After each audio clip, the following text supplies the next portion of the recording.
Bonjour à toutes, moi c'est Carole, la petite créole, et comme Zot, Miam explore la Réunion. Alors aujourd'hui, nous ça va en mer, nous ça va observe les baleines. Miam et Zot rencontre l'équipe de Quiétude, c'est Zot qui veille à ce que les usagers de la mer ils respectent les baleines, mais aussi toutes les autres espèces que nous trouvons dans notre lagon et dans nos côtes. Miam et Zot, tout ça va en barque avec Zot.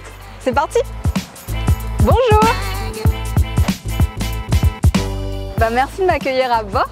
On est parti pour une petite balade. Est-ce que vous pouvez juste m'expliquer, c'est quoi votre boulot? Alors notre boulot, il est directement lié aux cétacés, mais plus généralement à accompagner le développement de ce qu'on appelle l'observation des cétacés, le whale watching, pour qu'il aille vers une activité responsable dans un domaine de tourisme durable. Là, on sort du port et on peut trouver des baleines dès maintenant? Vous allez en croiser une juste devant vous, à peine 500 mètres de la sortie de port. Ils viennent super proches. Ah, cette année particulièrement, ouais. On a plusieurs femelles avec leurs petits qui sont voilà, dans ce périmètre de sortie de port. On peut les croiser statiques et en surface en train de se reposer, et une heure après en train de jouer avec le petit en train de jouer, sauter à la surface, faire son show et attirer justement tous les bateaux qui sont dans la zone. Exactement. Ouh, encore un petit coup de soufflet. On a vraiment de la chance de se dire que là, tout proche du bord comme ça, on peut tout simplement s'asseoir sur la plage, un petit cocktail dans la main. C'est la meilleure observation qu'on puisse avoir puisqu'elle ne génère aucun dérangement, donc aucun impact sur les animaux. Tous les jours, pendant la saison des baleines, l'équipe Quiétude sillonne la côte ouest et va à la rencontre des usagers de la mer pour les sensibiliser à une observation plus respectueuse des cétacés. Quand ils repèrent un comportement problématique, comme une vitesse dangereuse ou une mise à l'eau invasive, ils interviennent immédiatement pour mettre les baleines en sécurité.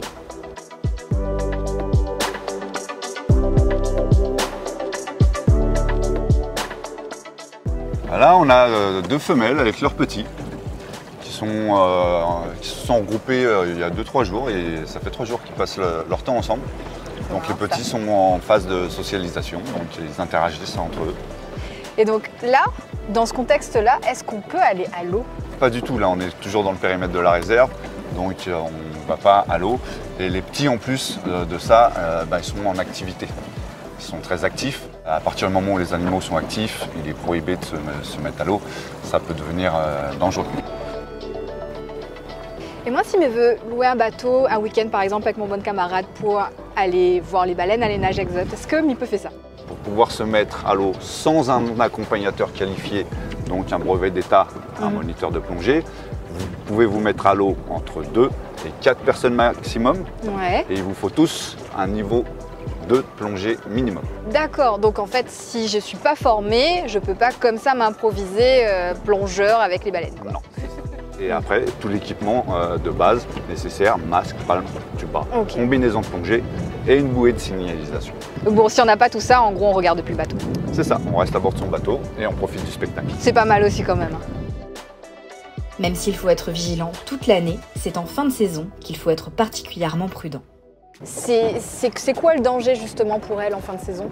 Donc on va se retrouver avec peut-être 2 ou 3 femelles, voire peut-être une qui va rester, qui va partir plus tardivement, parce que son petit a encore besoin d'emmagasiner d'énergie.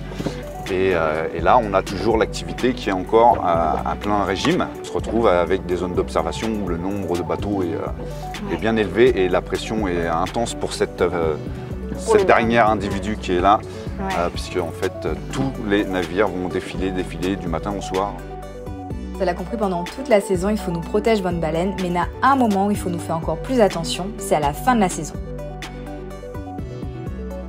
Bon, j'espère que vous avez appris plein de choses sur les baleines avec moi aujourd'hui. On se retrouve bientôt pour un deuxième épisode parce qu'au-delà des baleines, il y a d'autres espèces qu'on peut observer sur les côtes de la Réunion. Et Zot, à bientôt!